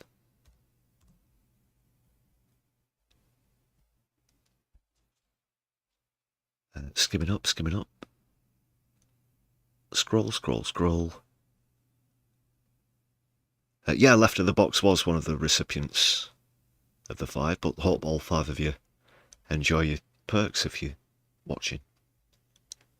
Awesome stuff. Thanks, Yori. President of Venezuela. He's not by this Can I country, finish? By a vast number of countries around the world, including Iran, this country, Russia. including this country, which maintains diplomatic relations with Venezuela at this very moment. And that's a fact. That's a fact. Darren McCaffrey, so... Very well put there from Corbyn, I thought. And it was also very well put in his speech at the rally the other day. Because he's actually an MP who gets his arse on the streets and actually fights for justice. What would you imagine was the last demo or rally or protest that Keir Starmer went to? Even just for PR, even just briefly for a PR, because he has done them before. Even campaigned for a £15 per hour minimum wage in one of them. Perhaps excuse me, perhaps even though that was quite a while ago, that might have been one of the most recent ones. Literally. It was certainly a long time before Corbyn's last one, because that was, you can count that in hours. First of all, thank you all for coming on this freezing cold night, but it's very important for us all to go on the streets and show our solidarity with the people of Venezuela and indeed all those countries in Latin America that are currently under threat from the US and its new strategy, its new strategic initiative. If any of you had a brief moment over Christmas, as I did, and read the whole of the US security statement from the end of November, it makes pretty grim reading. What it says is, the United States is the greatest country in the world, and it has the right to take raw materials from any place it wishes, and it has the right to challenge any government anywhere in the Western Hemisphere that harbours what they euphemistically call foreign influences. That was it, and then only a matter of days later, they sent in the USS Gerald Ford. They sent in thousands of troops, they sent in lots of planes, and they started bombing fishing vessels off the coast of Venezuela and continuing that threat. And then we all saw what happened over the last couple of days, where they landed in Caracas, arrested the president, and have now taken him to a court. Can I just say I am utterly surprised that Donald Trump didn't try to rename the USS Gerald Ford to you-know-what, the same as he did with the Kennedy Center. Court case in New York. That is a violation of every single aspect of the UN General Assembly, the UN Charter, Security Council resolutions, the International Court of Justice, and every other aspect of international law. Donald Trump is not interested in international law, he's only interested in power, and as he said, he wants to make Venezuela available for US oil companies to exploit its massive oil reserves. What this is really about is a US grab of the natural resources of Latin America. So it's our job to stand in solidarity with the people of Latin America who are opposed to all this, who want to be able to conduct their own affairs. The people of Cuba, who are at the moment very frightened of what might happen there next. The people of Colombia that are also under threat. All the other countries in the world that are in danger because of this. And so the international condemnation needs to be loud, needs to be big, and needs to be strong. But it also needs to be loud and big and very strong within the United States itself. So let's send a message to those people that were on the march yesterday in New York, in Washington, San Francisco and other places. Well done. Keep on the streets. Keep on demanding that Trump ends this threat to the people of Latin America, ends the attack and threat to so much of the world. I want to live like you in a world of peace. I want to live in a world where one country doesn't invade another to steal its resources. We do that by our political power. We do that by our voices. Let's not allow ourselves to be diminished and divided, but above all, empowered and strengthened by the solidarity of people around the world to protect them from this overwhelming power of the US military. Join with those that want peace around the world, in every country of the world, to stop this US aggression against the poorest people in the poorest countries of the world. Let's build that world of peace. You can't do it with weapons. You do it with people. You do it with power. And you do it above all with mobilization. Thank you very much.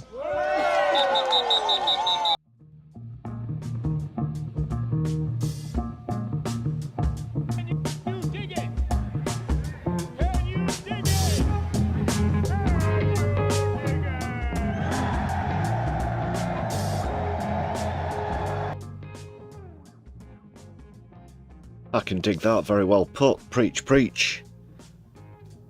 JC, there at one of the recent rallies in London in solidarity with Venezuela. First of all, thank you all for coming on this. Oh, and again. No, not again. The last word on Greenland, though, before we move on, is going to come from the Prime Minister himself. So I guess I've already touched on the logistics, hypothetical logistics and scenarios, as it were. With this would be the collapse of NATO, and therefore it's even been stated by certain figures that US bases in Europe would then be seized. It would be not just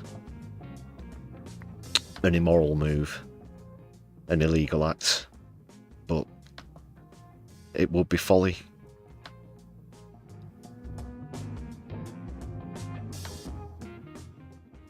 I was going to show a piece from Channel 4 News as well. I'm not sure if we've got time for that because I still want to...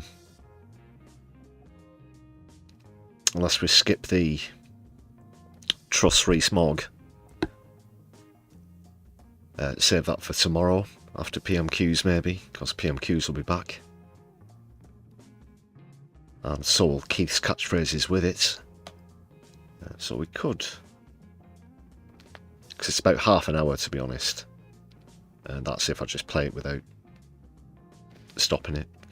So, we'll see how we're doing for time. But instead of that, I might go with the Channel 4 piece, because there's some interesting stats pertaining to Greenland. Let's hear from the Prime Minister first, though. De korrekte kanaler. There are subtitles. Igen. You can see them. This is from the Manchester Evening News.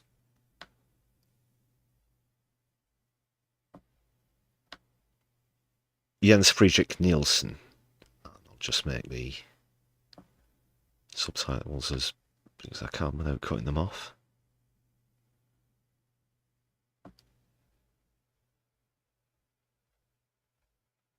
There we go. Paatiissallungu nunarput Venezuelamut sanillersuunneqarnera taanna pisuissamisoortutut isiingilara uangut ilingivangut nunatsinni ingerlatsinerput tamatoqartussaa qataaneran ааllaавилимми ингерланикуу сулеқатигиннерлу укиорпанни ингерланикуу таамаатторли саниллерсуунеқарнера илаатигуллу аама эрнуматитсинера тамаккиисуме қивиарутсигу оқариартуутит нунарпу пиллугу пинери пиффиссами тассани таана эрнуматитсисо паасисиннаавара нунатсиннингаани сулиссутерпут саккортусисамал сулиақарнерпут тассааво нуна тамалаакорнан оқалоқатигиннер саккортусисумик ингерлаппарпут сиорнатигун америккармиунут оқалоқатигин тоққааннарнерусо питтаанерусорлу пилерсинниарнеқарнера акуен сиорнатив илуатсинникуунгит мааннак таан саккортусисами ааммалерсорлу ингерлаппарпут пингаартумик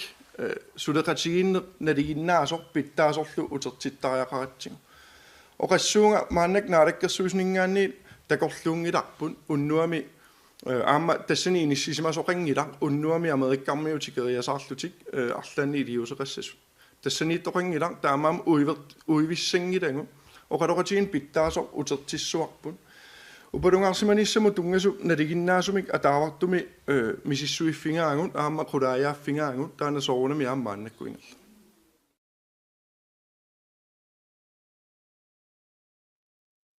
Holding his ground there, Prime Minister of Greenland. BS Detective, great to see you in the chat. Thanks for the pointer on the comedy clip earlier. Yeah, I'll check out that email, thanks a lot. Rachel Atwell, great to see you in the chat also, Solidari-Tea. So, well, it's, yeah, nearly midnight now, people. So I think we'll forego the Truss Rees-Mogg until tomorrow's stream.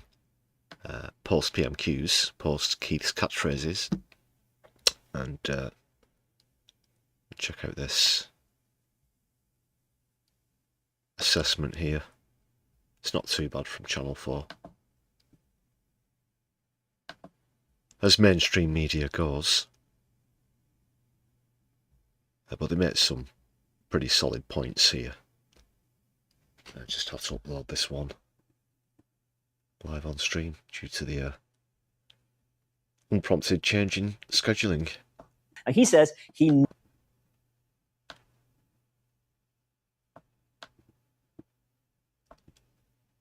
sure all you Liz Truss fans out there will be mightily disappointed that we've had to delay that part of the stream. Just make sure I can hear this.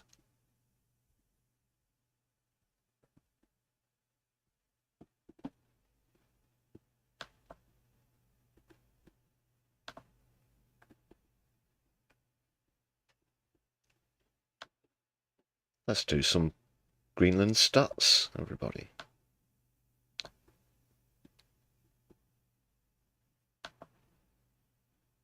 He says he needs Greenland for national security reasons. And since the 1950s, the US has had a military base on Greenland, strategically important, of course, because of its location between the US and its old foe, Russia.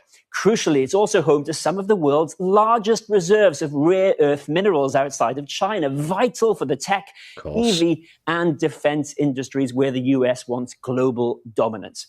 300 years ago, the Danes fancied Greenland's natural resources too and went looking for useful minerals as well, making it a Danish colony in 1721. So, The Vikings first discovered Greenland, and that would have been some time, 800-900 years ago. But yeah, it became an official Danish colony in 1721. I think he's about to point out that makes it older than America itself. Greenland has been Danish longer than the United States has even existed. But the relationship has evolved. Greenland voted for self-government in 2008, although with foreign policy and defense still controlled by Denmark. So it is Danish sovereign territory. What about NATO then? Denmark is in NATO, so is the US. And Article 5 of NATO means an attack on one is supposed to be treated as an attack on all. But when the aggressor is the dominant member of NATO itself, well, the Danish Prime Minister makes the point that NATO would probably fall apart. And has anyone actually asked the people of Greenland what they want? 93% of Greenlanders voted for independence parties in March elections, the winning party favouring... Well, that is quite a shocking statistic as well, but there you have it. No almost split vote like we had over here, but just back to Greenland. Of course, they're not in the EU. Oh, goodness me. You put me on the spot here. I'll put myself on the spot. 1985. I think they withdrew in 1985, but they have a special recognised status. I think that fact came up whilst we were in the process of the vote and then leaving a few times as well, didn't it? But 93% is rather significant. But check this one out as well. 85% of them don't want to be taken over by the United States, which I think might be considered disappointingly low by some people's standards. What do you think, people?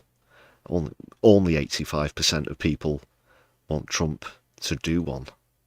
A more gradual than rapid journey to independence from Denmark. So they want to control themselves when the time is right. Spoiler alert. As for the US, one poll in January showed 85% of Greenlanders reject becoming part of the United States.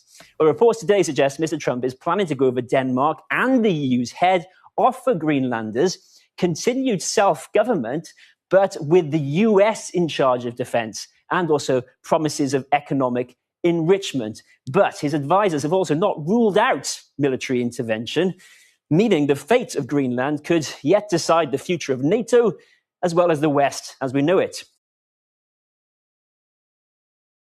It could, and who would have thought it as well? Like we said the first time around when he first threatened Greenland, would you have really had that as perhaps being one of the sparks that could just absolutely blow this tinderbox apart? You really don't know what's going to come next from the pumpkin spice Palpatine, do you? Scary prospect. Very scary prospect indeed.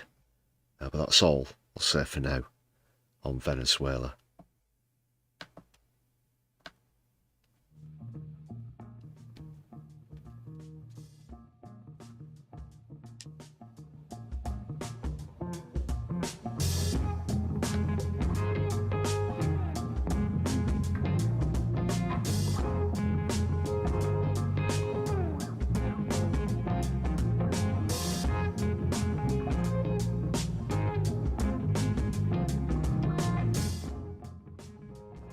Slight switch of topics, it's just warfare in another region.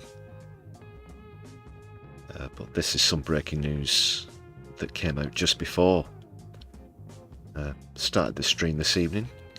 I would like to know your 2 cents on this one.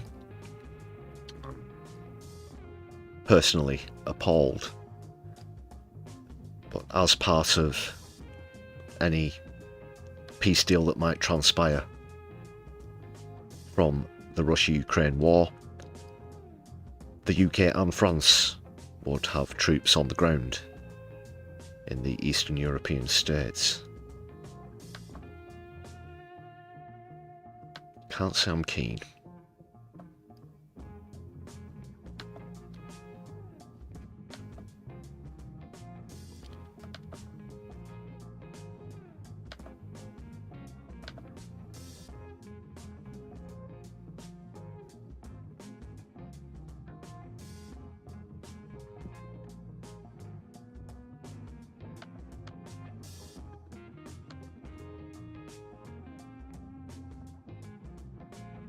We'll skim through the latest on this one.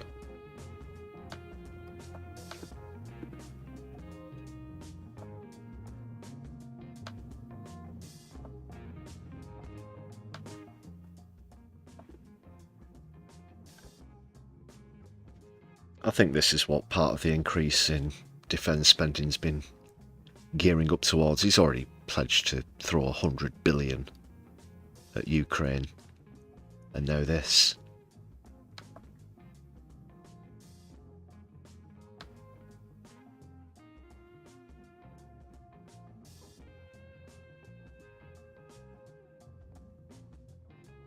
He's described it as a declaration. I'm not going to play the clip through.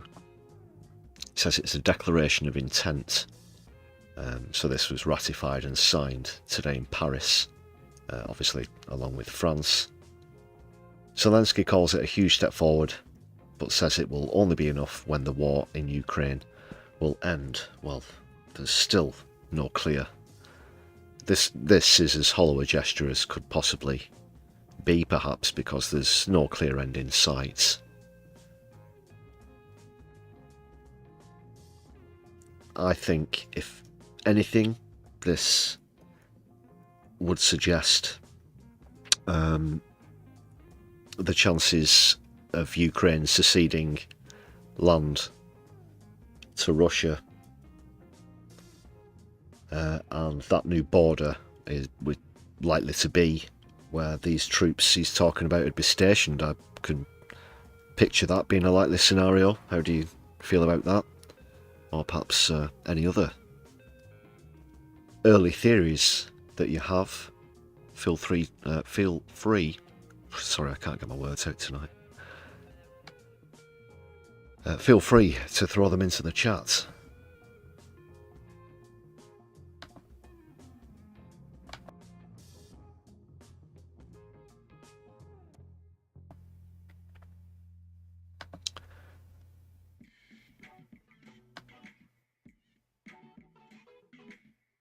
I don't think this move's going to get a deal any nearer. I'm not sure what Putin might think about this. I certainly can't see him being perturbed.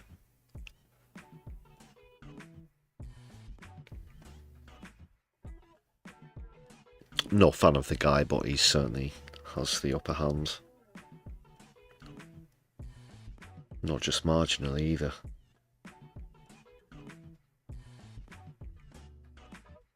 It's like 2 pair against a full house.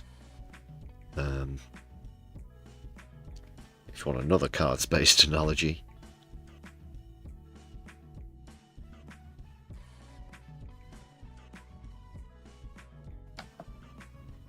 Just check the chat's still live. Quick skim down.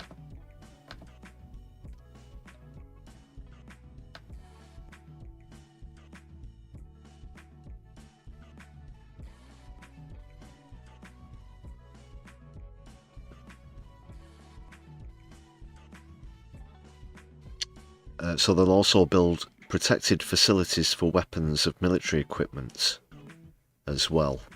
It's going to be part of the thing with this, the Coalition of the Willing.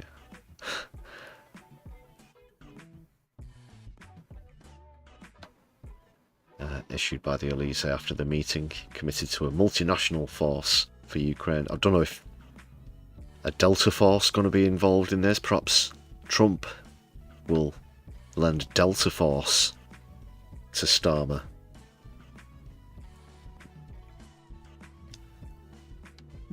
Delta Force, fuck yeah. So it's, yeah, this is just frippery around the edges as far as I'm concerned. There's no real substance or efficacy to this whatsoever, on both an immediate and macro scale. So what good it will do, I'm not entirely certain. Perhaps a failed attempt at a show of strength. Because, you know, I'm no fan of Putin, but he has played Trump like a fiddle.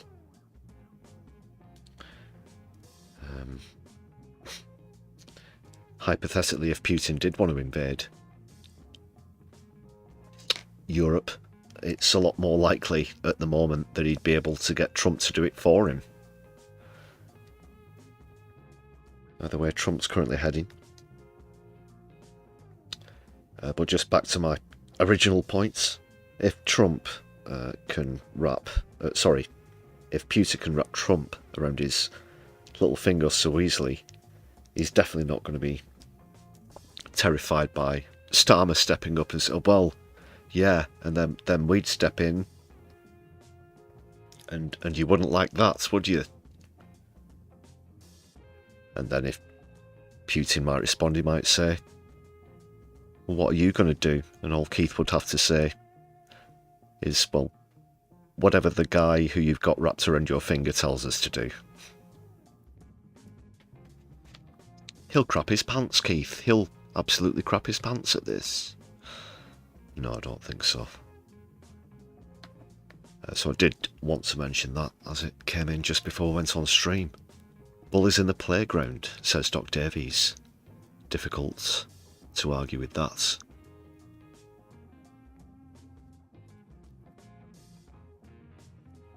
The Coalition of the Willing thing as well, yeah. Rachel, good point there. They used that around the time of the Iraq invasion as well, and it was one of the best illustrations I've seen was in Fahrenheit 9/11. Was it in that one? Yeah, the Michael Moore one. The countries that were involved, and there's this sort of newsreel kind of thing, and it was like, you know, Iceland, the Kingdom of Palau, and there was one country, I can't remember which, had offered to send some monkeys to fight. Well, calm down, IT recruits. No, literally they offered to send some monkeys to fight as well in the coalition of the willing. It might have actually been the Republic of the Island of Palau, the Kingdom of Palau, whatever it is. A series of islands you've never heard of as well, the coalition of the willing. What a load of crap.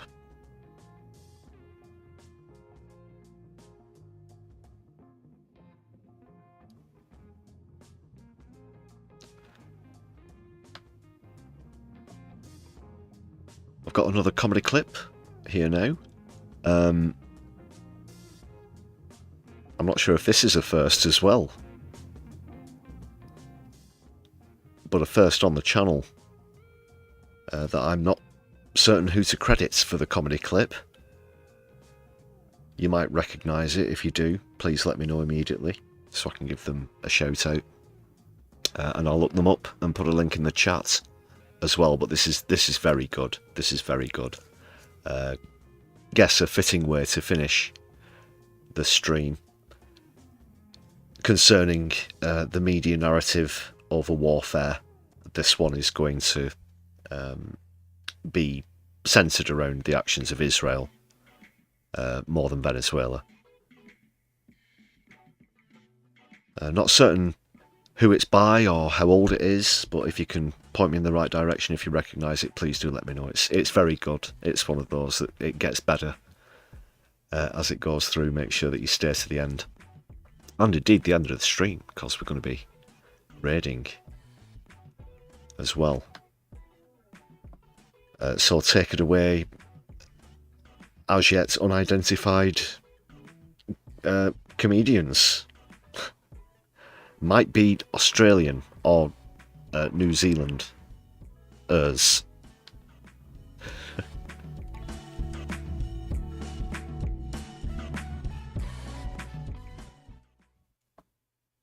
We have just seen hundreds of missiles launched towards highly populated areas. Disgusting. In Lebanon, Israeli missiles.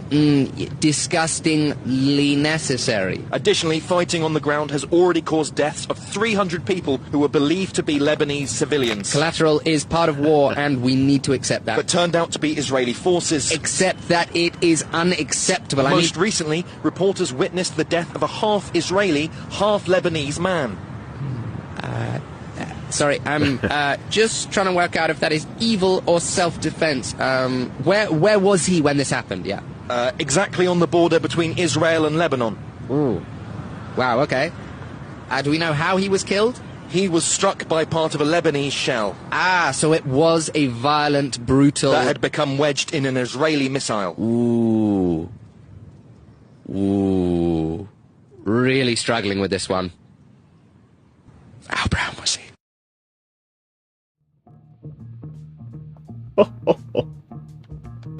Oh, yeah, 100%, totally. Did you hear that at the end as well? I'll play the last few seconds. Just turn the music down again. We have just seen... Just play the last, 5 seconds or so. What he whispers. Listen closely. Ooh.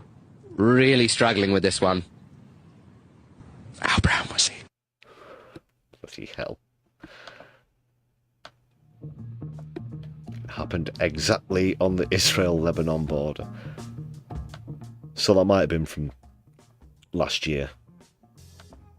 But arguably, could be for next week. Who knows? Trump and Netanyahu have their eyes on a lot of places, but the latest on the poll, before it closes shortly, so please make sure you get your final votes in. Greenland on 48%, a European Union country on 5%, Iran on 38%, and Lebanon on 10%. So thanks a lot for all of your votes. It's still open. I'll keep that open for another few moments while I'm setting the raid. So at the moment, Greenland has it as you consider most likely to be Trump's next target?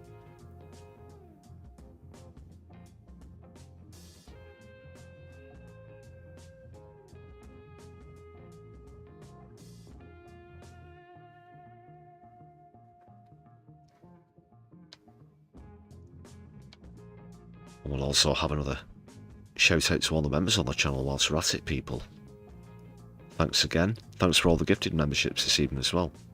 Taking us up to 163.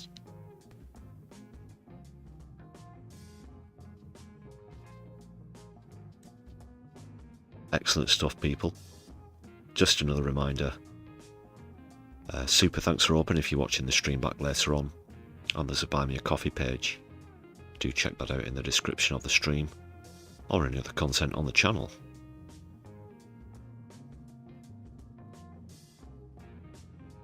Share, notification bell, thumbs up, etc. I think that just about crams it all in.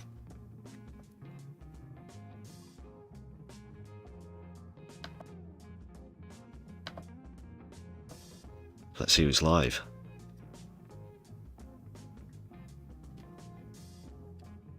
Though the hour grows late, well, we often find ourselves raiding into channels in the States. But it's all good. We want to spread the solidarity all over the world.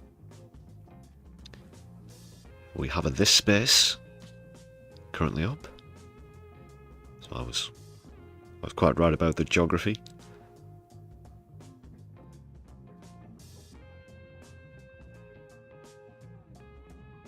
So that's where the raid's going to take you. Okay. That's all set up.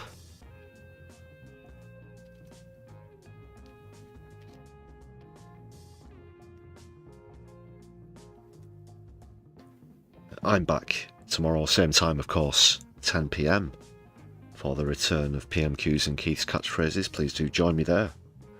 It would be awesome to see you. It's been great to have you on the stream again this evening. Whatever you do with the rest of your evening or whenever you're watching this stream back, take care everybody. My Lefty, I'll be seeing you soon. Power to the people.